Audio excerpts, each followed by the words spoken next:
ఆ రోజు నేను చేసినటువంటి దీక్ష కూడా రాష్ట్రం కోసమే, ఈ ప్రాంతం కోసమే, ఈ ప్రాంతానికి ఇచ్చినటువంటి హామీ కోసమే, ఈ ప్రాంతంలో ఉన్నటువంటి 5 దశాబ్దాల కళ కోసమే మేము కూడా పోరాటం చేశాం. కానీ ఆ రోజు మా మీద అక్రమంగా కేసులు పెట్టారు. ఆ కేసులు పడినటువంటి శిక్ష 6 నెలల జైలు శిక్ష.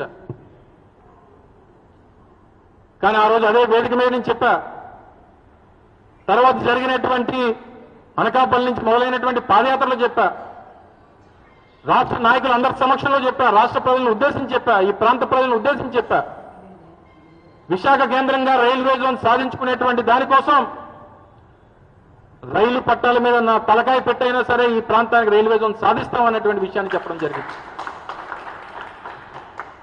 ఆ రకంగానే సాధించుకున్నాం.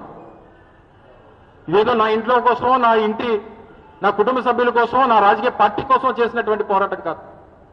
ఈ ప్రాంతం కోసం, ఈ ప్రాంత భవిష్యత్తు కోసం, ఈ ప్రాంతంలో ఉన్నటువంటి నిరుద్యోగ యువత కోసం, ఉద్యోగాల కోసం ఇతర రాష్ట్రాలు వెళ్తుంటే వాళ్ళని ఏ రకంగా మన కురవాళ్ళని, మన యువకుల్ని ఇబ్బందులు పెడతా ఉన్నారో చూసినటువంటి వ్యక్తిగా, జోన్ వస్తే ఆర్ఆర్బి ఏర్పాటు అవుతుంది, ఇక్కడే మన వాళ్ళు పరీక్షలు రాయొచ్చు, వారికి ఏ రకమైనటువంటి ఇబ్బందులు ఉండవు అన్నటువంటి ఆలోచనతో చేసినటువంటి పోరాటాలు.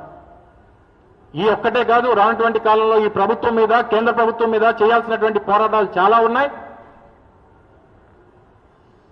ఏం జరిగినా, ఏం చేసినా, మీరు వ్యవస్థల్ని ఏ రకంగా మేనేజ్ చేసినా, ఏ రకంగా మమ్మల్ని ఇబ్బంది పెట్టాలని చెప్పి చూసినా, మా పోరాటంలో ముందడుగు అనేటువంటిది ఆగదు అనేటువంటి విషయాన్ని కూడా ఈ సందర్భంగా తెలియజేస్తాం.